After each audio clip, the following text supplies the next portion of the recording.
Hello साथियों, एक बार फिर से आप सभी का बहुत बहुत स्वागत है आपके अपने YouTube channel study with VSN पर।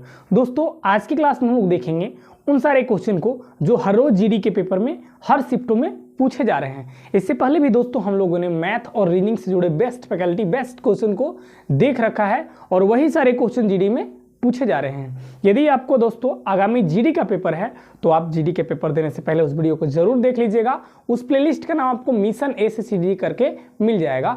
और यदि आप चैनल पर नए हैं तो इस वीडियो को लाइक करके चैनल को सब्सक्राइब जरूर कर लीजिएगा, क्योंकि आपको जीडी से जुड़े पल पल का अपडेट सबसे पहले बता दिया जाता है। तो चलिए साथियों, आज के सेशन को शुरू करते हैं। जैसे यहाँ पे हमने क्वेश्चन को लिया क्या है, गौर करिएगा, और वही सारा क्वेश्चन यहाँ पे है जो जीडी के पेपर में पूछ लिए गए हैं। यहाँ पे देखिए, जिस प्रकार 9 का संबंध 32 से है, 17 का संबंध 56 से है, तो 15 का संबंध किससे होगा, आपको ये चीज बतलाना है। इस तरह से क्वेश्चन को आपको कैसे लगाना है हमने आपको समझा दिया था। आइए चलिए फिर से एक बार देख लेते हैं। आपको देखना है कि 9 से यह 32 कैसे है, तो आपको सोचना है, मान लीजिए 9 का मल्टीप्लाई अगर 3 करते हैं तो 9 तिया 27, 27 में कितना जोड़े, 5 जोड़े, यानी कि इसका 3 टाइम्स करके इसमें 5 जोड़ रहे हैं। चलिए ठीक है, तब ये मुझे ये नंबर मिल जा रहा है। फिर से एक बार इस नंबर को यानी 9 का 3 गुना करके 5 जोड़ रहे हैं तो 32 आ रहा है। क्या 17 पे भी ये रूल्स फॉलो हो रहे हैं? अगर 17 पे भी ये फॉलो होगा तब जो कंडीशन इसमें लग रहा होगा सेम कंडीशन आगे वाले नंबर्स में लगाएंगे हम। यहाँ पे देखिए, अगर मान लीजिए इसका 3 टाइम्स करेंगे, 5 जोड़ेंगे तो 17 तिया 51 और 5 56, बिल्कुल राइट आंसर। उसी तरह से आपको 15 का 3 टाइम्स करना है, यानी 15 तिया 45 में 5 जोड़ेंगे दोस्तों तो किसके बराबर, 15 तिया 45 और 5 कितना, 50 के बराबर। मतलब ऑप्शन सी बिल्कुल इस क्वेश्चन का राइट उत्तर हो जाता है। तो ऐसे क्वेश्चन जीडी में पूछे जा रहे हैं। क्लियर? चलिए नेक्स्ट क्वेश्चन देखते हैं। यहां बोला है कि निम्न श्रृंखला में परसमाचक चिन्ह के स्थान पे कौन सा नंबर आएगा, आपको ये बताना है। 42 से क्या हो गया, 42 से आपका 36 हो गया, और इसके बाद कौन सा नंबर आएगा आपको ये चीज बताना है। देख लीजिए, यहाँ पे देखिए, मान लीजिए यहाँ की यदि हम बात करें तो यहाँ पे जो गैप चल रहा है 6 का गैप चल रहा है। कितने गैप चल रहा है, 6 का गैप चल रहा है।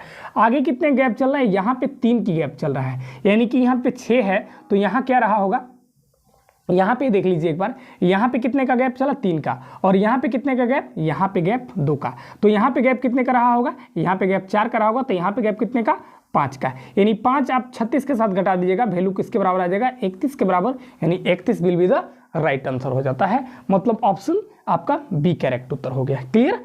आगे देख लेते हैं। यदि नवीन जानता है कि 8 क्रमागत सम संख्याओं का जो एवरेज है, औसत है, वो 161 है, तो सबसे छोटी संख्या और बड़ी संख्या का योग क्या होगा, आपसे ये चीज पूछ लिया गया है। जैसे नवीन को क्या पता है कि 8 क्रमागत सम संख्याओं का जो योगफल है वो औसत क्या है, वो दे रखा है 161। तो आप कुछ नहीं करिए, 8 स्पेस खींचिए, 1 2 3 4 5 6 7 और 1 8। जो दोस्तों हमने बताया कि जो एवरेज होता है वो मिड पॉइंट में होता है, मिड स्टेप में होता है, तो इसका मिड स्टेप यहाँ है, यहाँ मतलब 161 यहाँ रहा होगा। इसके बाद क्या हो जाएगा, तो 162 हो जाएगा। इसके बाद क्या रहा होगा, तो 164 हो जाएगा। फिर इसके बाद क्या रहा होगा, तो 166 रहा होगा, ये रहा होगा। क्लियर? चलिए, इससे पहले जो सम संख्या रहा होगा वो 160 रहा होगा, फिर 158 रहा होगा, फिर 100 क्या रहा होगा, 156, फिर 154। देख लीजिए, 8 सम संख्या होगा, 1 2, ये 54 हो जाएगा, 1 2 3 4 5 6 7 और 1 8। अब आपसे कहा कि सबसे बड़ी संख्या और सबसे छोटी संख्या का योगफल निकालिए। सबसे बड़ी संख्या मेरे पास, सबसे छोटी संख्या 154 है, और ये क्या है, 166 है।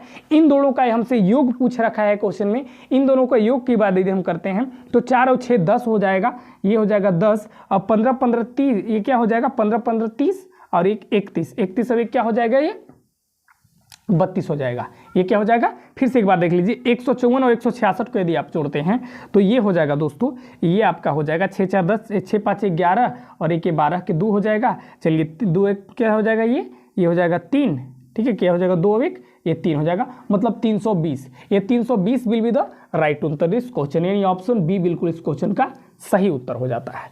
तो ऐसे देख लीजिए, जीडी के पेपर्स में क्वेश्चन आ रहे हैं, एवरेज से सिंपल क्वेश्चन पूछा जा रहा है, और वही क्वेश्चन पूछा जा रहा है जो हम लोगों ने बार बार देख रखा है।